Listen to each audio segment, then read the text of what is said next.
ஸ்ரீமதே ராமானுஜாய நமஹ. ஸ்ரீயப்பதியான சர்வேஸ்வரன் அர்ச்சாவதார திவ்யதேசங்கள் பலவற்றிலும் கோயில் கொண்டுள்ளார். வைகுந்தத்தை விட, பார்க்கடலை விட, அந்தர்யாமியை விட, விபவாவதாரங்களை விடவும் நமக்கு அருகிலே எப்போதும் போய் பற்றுகைக்கு எளிமையாக எழுந்துருளிருக்கும் அர்ச்சைக்குத்தான் சிறப்பு சொல்லப்பட்டுள்ளது. ஆழ்வார்களாலே பாடல் பெற்ற அர்ச்சாஸ்தலங்கள் 108. அதிலே வைகுந்தம் பார்க்கடல் தவிர்ந்து 106 திவ்யதேசங்களை சேவிக்கும் பாக்கியம் பெறுகிறோம். ராமானுஜர் தன்னுடைய காலத்தில் இந்த க்ஷேத்திரங்கள் எல்லாம் நன்கு விளக்கமாக இருக்க வேண்டும், கைங்கரியங்கள் குறைவர நடக்க வேணுங்கிறதுக்காக அங்கெல்லாம் பலமுறை எழுந்தருளினார். ஸ்ரீரங்கங் கரிசைலம் அஞ்சனகிரிம் தார்க்ஷாத்ரி சிம்ஹாச்சலௌ ஸ்ரீகூர்மம் புருஷோத்தமஞ்ச பதரி நாராயணம் நைமிஷம் ஸ்ரீமத் துவாரவதி பிரயாக மதுரா அயோத்தியா கயா புஷ்கரம் சாளக்கிராமகிரிம் நிஷேவ்ய ரமதே ராமானுஜோயம் முனிகி என்று ராமானுஜரை பற்றின ஒரு அழகான ஸ்லோகம். அவர் எந்தெந்த திவ்யதேசங்களுக்கு போயிருக்காருங்கிறதுலேருந்து ஒரு சிலவற்றை இந்த ஸ்லோகம் விளக்குகிறது.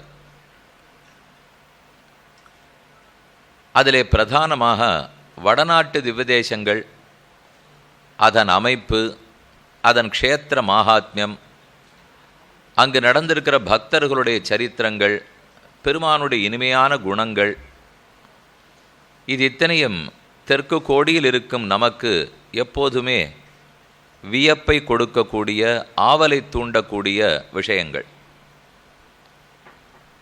அதனால் வடநாட்டு திவ்யதேச யாத்திரைங்கிறது வெகு நாட்களாக நம் ஆச்சாரியர்கள் காலத்திலிருந்து ஆசையோடு போய் வருவது. அடுத்த ஆண்டு ராமானுஜருடைய 1000வது ஆண்டு திருநக்ஷத்திரம் பூர்த்தியாகிறபடியால் அதை முன்னிட்டு ராமானுஜர் எங்கெங்கெல்லாம் வடக்கே எழுந்துருளினாரோ அவ்விடங்களை சேவித்து ஆங்காங்கு ராமானுஜர் என்ன அனுபவித்தாரோ அத்தையும் புரிந்து கொண்டு சேவிக்க வேணும் என்கிற ஆசை. அதன் அடிப்படையில் இந்த ஆண்டு, அதாவது 2016வது ஆண்டு, ஒரு பகுதி திவ்யதேசங்களையும், அடுத்த ஆண்டு 2017ஆம் ஆண்டு அடுத்த பகுதி திவ்யதேசங்களையும் தொழ வேணும் என்பதற்காக 2 யாத்திரைகள் ஜெகதாச்சாரிய சுவாமி ராமானுஜ அனுயாத்ரா என்னும் பெயரில் ஏற்பாடு செய்யப்பட்டுள்ளன. கிஞ்சித்காரம் அறக்கட்டளை மூலமாக அதன் அங்கத்தினர்கள் மற்றும் ஆன்மீகத்தில் பற்றுள்ள தொண்டர்கள் இவர்களெல்லாரும் இந்த பிரயாணத்தை மேற்கொள்ள வேண்டும் அப்படின்னு விருப்பப்பட்டபடியால் அதன் மூலம் இது ஏற்பாடு செய்யப்பட்டுள்ளது. அதில் இந்த ஆண்டு முதல் பகுதியாக உஜ்ஜைன், அதாவது அவந்திகா நகரம், பஞ்சத்வாரகா, புஷ்கரம், குருக்ஷேத்திரம், ஹரித்வாரம், மதுரா, கோகுலம், பிருந்தாவனம், நந்தகிராமம், கோவர்தனம், யமுனா ஆகிய க்ஷேத்திரங்களுக்கு செல்ல இருக்கிறோம். அக்டோபர் மாதம் 12ஆம் தேதி தொடங்கி ரயில் பிரயாணமாய் அக்டோபர் 13, 14 தேதிகளில் அவந்திகா நகரத்தை அடைந்து கீழ்ச்சொன்ன அனைத்து இடங்களையும் சேவித்துவிட்டு கடைசியாக பிருந்தாவனத்திலிருந்து 26ஆம் தேதி புறப்பட்டு 28ஆம் தேதி அன்று அவரவர் ஊர் சென்று அடைய வேணும் என்பதுதான் யாத்திரையினுடைய நிகழ்ச்சி நிரல்.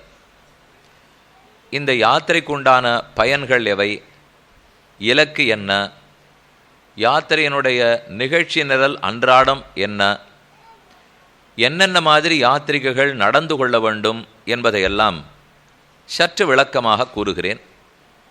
அதற்கு முன்பாக மேடையில் எழுந்துருள் இருக்கும் காஞ்சிபுரம் பெருந்தேவி நாயிகா சமேத தேவாதிராஜ பகவான் அவ்வெம்பெருமானுடைய நித்திய கைங்கரியத்தில் இருக்கும் அர்ச்சக சுவாமி எழுந்துருளியுள்ளார். நாளே பெருந்தேவித்தாயார் காஞ்சி தேவப்பெருமாள் அனுகிரகத்தோடே இந்த யாத்திரைக்குண்டான முன்னோட்டமாய் வெள்ளோட்டமான இந்த கூட்டம் ஆரம்பிக்கப்படுகிறது. ஸ்ரீநிதி பெருமாள் ஸ்ரீநிதிம் நிதிம் அபாரம் அர்த்தினாம் அர்த்திதார்த்த பரிதான தீட்சிதம் சர்வபூத சுகிருதம் தயாநிதிம் தேவராஜம் அதிராஜம் ஆசிரயே என்று கூறத்தாழ்வான் வரதராஜஸ்தவத்தில் போற்றினார். பெருந்தேவி தாயாரே ஸ்ரீ, அந்த ஸ்ரீயையே தனக்கு ஸ்ரீயாக கொண்டிருப்பவன் காஞ்சி தேவப்பெருமாள்.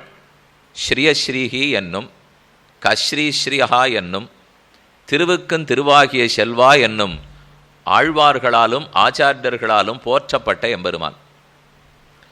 அந்த சுவாமிக்கு அருகிலே எழுந்துருளி இருப்பவரும் பெருமாள் கோவில்னு கொண்டாடப்படும் காஞ்சிபுரத்து சுவாமி.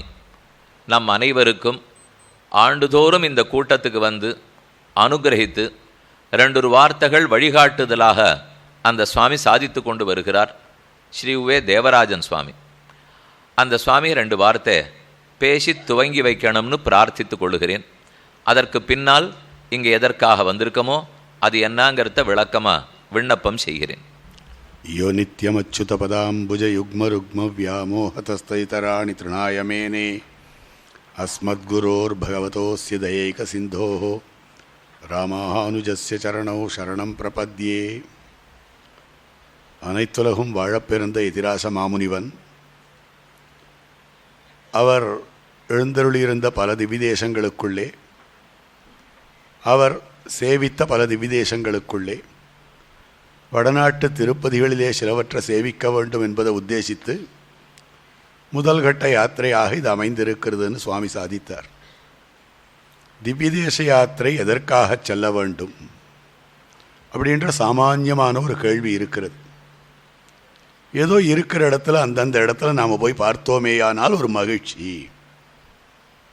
ரெண்டாவது, அந்தந்த இடத்துல இருக்கக்கூடியதான அந்த எம்பெருமான், கூடியவரான எம்பெருமான், அந்தந்த க்ஷேத்திரத்தினுடைய மகாத்மியம், அதனுடைய ஒரு தாக்கம் நம்மீது ஏற்பட்டு நமக்கு மங்களங்கள் உண்டாகும் அப்படின்றதெல்லாம் இருக்கட்டும்.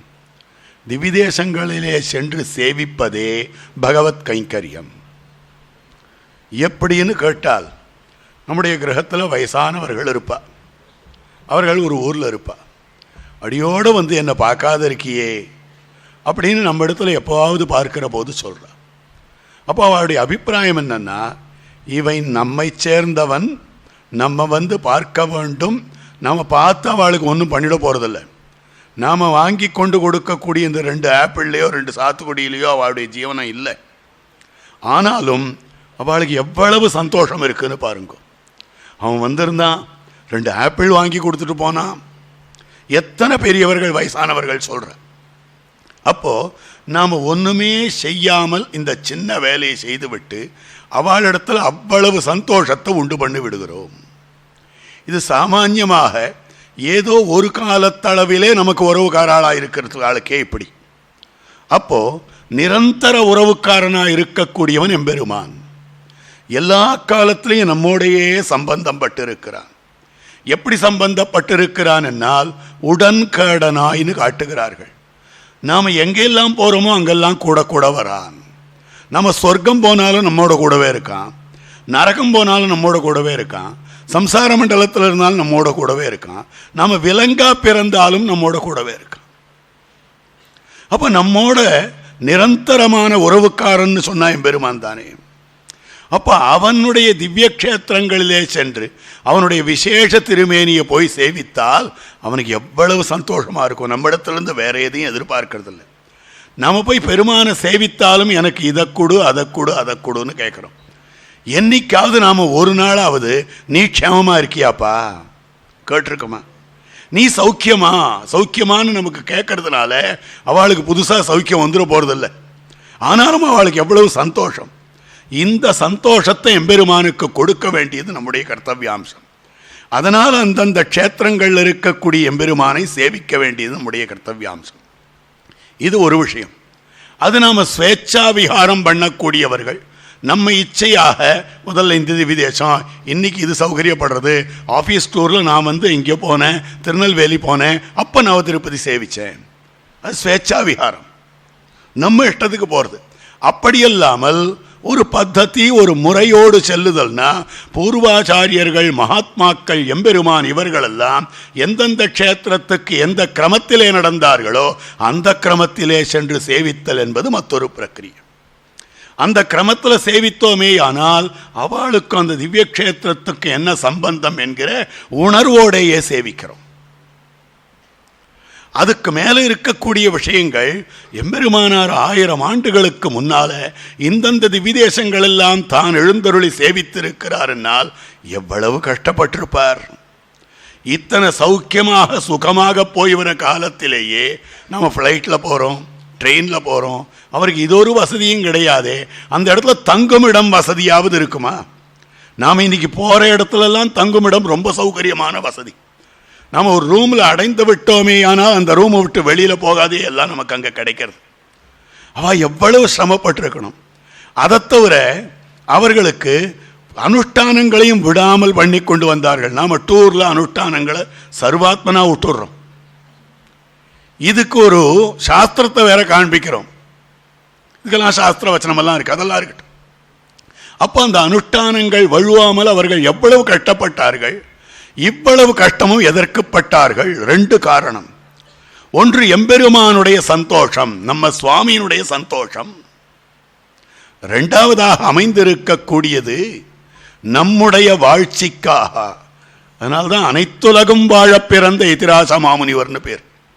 மொத்த லோகமும் வாழ வேண்டும் என்னால் அந்தந்த திவ்ய கஷேத்திரங்களுக்கு சென்று அந்தந்த திவ்ய கஷேத்திரங்களுடைய மகிமையை எல்லாருக்கும் உணர்த்தி அதற்கனுகுணமாக அந்தந்த திவ்ய கஷேத்திரத்திலே ஜனங்கள் ஈடுபட வேண்டும். அதனாலே ஆத்மா உய்வு பெற வேண்டும். எம்பெருமானார் அவருடைய ஆத்மா என்னைக்கும் உஜ்ஜீவனம் அடைஞ்சதுதான். என்ன அவதார புருஷர், சாட்சாத் ஆதிசேஷ அவதார பூதர். அப்ப நமக்காக எம்பெருமான் எப்படி நாட்டில் பிறந்து படாதனப்பட்டு மனுஷர்காயின்னு காட்டப்பட்டிருக்கிறதோ அதே போல நம் போன்ற ஜீவாத்மாக்கள் அத்தனை பேருக்காகவும் எம்பெருமானார் அன்னைக்கு பண்ணி இருக்கக்கூடிய செயல்களில் இதுவும் ஒன்று. காரேய் கருணை ராமானுசா. அப்ப அவரிடத்துல நன்றி பாராட்ட வேண்டாமா? அந்த நன்றி பாராட்ட வேண்டும் என்றால் அவர் எவ்வளவு கஷ்டப்பட்டார்னு தெரியணும். அதுல 1000ல் 1 பங்கு கஷ்டமாவது நாம பட வேண்டாமா? அதுக்கு இந்த யாத்திரைகள், அதை புரிந்து கொள்ளுவதற்கு உதவக்கூடிய யாத்திரைகள்.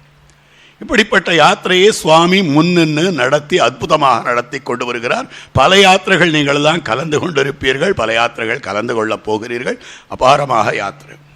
அப்போ இந்த யாத்திரைகள் பண்ணுகிற போது நமக்கு இன்னொரு பாவம் ஏற்பட வேண்டும். என்னன்னா, நாமெல்லாம் எம்பெருமானார் அடியார்கள், நாமெல்லாம் சகோதரர்கள். நமக்குள்ள நம்ம ஊர்ல இருக்கச்சே எவ்வளவு பேதபாவம் இருந்தாலும் இந்த யாத்திரையினாலே இந்த பேதங்கள் தகர்க்கப்பட வேண்டும். ஒரு பேதம் அத்தனை பேரையும் பார்த்தால் இப்ப வஸ்துதா நம்ம இப்படி ஒரு வழக்கம் வச்சுட்டா என்னான்னு தோன்றது. யார் யார் நெற்றிக்குறி திருமண்காப்புக்கள் அணிந்து கொண்டிருக்கிறார்களோ, தெரிஞ்சவாளோ தெரியாதவாளோ எதிர்க்க போச்சே பார்த்து கை கூப்பிடுங்களேன். யார் யாரையோ பார்த்து இப்படின்னு ஒத்த கையை தூக்கிறத நமக்கு, நாமும் ராமானுஜனுடையவர், இவரும் ராமானுஜனுடையவர், நாம் 2 பேரும் சகோதராள், ஒருத்தருக்கு ஒருத்தர் வந்தனம் பண்ணிண்டா என்ன தப்பு? இதை முதல்ல நாம் வழக்கத்தில் கொண்டு வைத்துக் கொள்ள வேண்டும். அதுக்கு இது பெரிதும் உதவும். ஒன்னா இத்தனை பேரும் ஏக காலத்தில் சேவிக்கிறோம் என்னால் ஒருத்தரை ஒருத்தர் பரிச்சயம் பண்ணி கொள்ளுகிறோம், ஒருத்தருக்கொருத்தர் மனக்குறையை ஏதாவது சொல்லிக்கிறோம். ஆனால் இந்த யாத்திரையில் நாம் பேச வேண்டியது ராமானுஜ விஷயம் மாத்திரம்தான் பேசணும். அந்நிய விஷயங்கள் கூடாது. ராமானுஜர் விஷயம் அவரோடு சம்பந்தப்பட்ட விஷயம். அதனால அநேகமா எல்லாரும் செல்போனை கூட ஆத்திலேயே வச்சுட்டு போனா நல்லது. இது ஒண்ணுதான் பெரிய ஹிம்சை. இப்போ எந்த நல்ல காரியத்துக்கும் இது ஹிம்சை. நல்ல காரியத்துக்கு உபகாரம் பண்றது இது வேற விஷயம். அப்போ அந்த இடத்துல நீங்க மற்ற விஷயங்களை பேசக்கூடாது, மற்ற சிந்தனையே கூடாது. ஒரு 15 நாட்களுக்கு வேறு சிந்தனை இல்லாமல் மனதை பழக்கிவிட்டால் மனசு திரும்பி அந்த சிந்தனைக்கு அப்புறம் போகவே போகாது. அதனால அப்படி இருக்க வேண்டும் ராமானுஜன் அடியார். இது வெகு தூர யாத்திரை, சாஸ்திர ரீதியாக தான் பண்ணணும். அதனால வழக்கமாடி ஏன் சொல்றது, எல்லாரும் யாத்திரைக்கு செல்லுவதற்கு முன்பாக ஒரு பிராமணனை அழைத்து யாத்ராதானம் பண்ணுங்கள். முக்கியம் அது. சரி, நான் யாரை தேடிண்டு போறது? உங்க பகுதியில் இருக்கக்கூடிய கோவில்கள் இருக்கக்கூடிய அர்ச்சக சுவாமிக்கு சம்பாவனை பண்ணிட்டு வந்துருங்க. உங்களால எவ்வளவோ இவ்வளவுன்னு ஸ்பெசிபிகேஷன் எதுவும் கிடையாது. அதற்கு போற இடங்கள்ல பல தீர்த்தங்கள்ல தீர்த்தமாடுவீர்கள். தீர்த்தமாடுவதற்கு முன்பாக முதல்ல கொஞ்சம் ஜலம் எடுத்து ஆச்சமனம் பண்ணிடுங்க. உங்களை அந்த ஜலம் ஒன்றும் பண்ணாது. ஐயோ போன இடம் என்ன ஆகுமோ, ஜுரம் வருமோ, அதெல்லாம் கவலையே வேண்டாம். எம்பெருமானார் கூட நமக்கு ரட்சகராக இருக்கிறார். அதோட கூட இன்னொரு அற்புதமான விஷயம், எம்பெருமானார் வழி தெரியாமல் திகைத்து அலமந்து கொண்டிருந்த போது தேவப்பெருமாள் பெருந்தேவி நாச்சியாருடன் வேடன் வேடுவச்சி ரூபத்திலே வந்து அவரை காஞ்சிக்கு அழைத்து சென்றார். இது எம்பெருமானார் சரித்திரம் எல்லாருக்கும் தெரியும். இப்போ தேவப்பெருமாள் தான் வழியிலே துணையாக வரக்கூடியவர். அதுதான் சுவாமி எழுதியிருக்கார். தேவப்பெருமாளுக்கு அத்தாணி சேவகம் பண்ணக்கூடியவர், நெருக்கமான கைங்கரியம் பண்ணக்கூடியவர் அர்ச்சக சுவாமி எழுந்தருளி இருக்கிறார். அதனால இந்த யாத்திரைக்கு உங்கள் எல்லாரோடையும் தேவப்பெருமாள் எப்படி ராமானுஜரோடைய வந்து தன்னை காட்டி கொடுத்தாரோ அதே மாதிரி அந்த எம்பெருமான் தானே வந்து தன்னை காட்டுவதற்காக சுவாமி ரூபத்திலே தேவப்பெருமாளை எழுந்தருளி இருக்கிறார். அதனால ஒரு நிச்சயமான ஒரு ஆச்சரியமான அனுபவம். இந்த அனுபவம் வர்த்ததாம் அபிவர்த்ததாம் என்று பிரார்த்திக்கிறேன். இப்படிப்பட்ட பெருத்த அதிமானுஷ சேஷ்டிதங்களை எல்லாம் செய்யக்கூடியவரான ஸ்ரீ வேலுக்குடி சுவாமி திருவடித்தாமரைகளுக்கு வாழி வாழி வாழி என்று பல்லாண்டு பாடிக்கொண்டு அடியனுடைய வார்த்தைகளை நிறைவுறுத்துகிறேன்.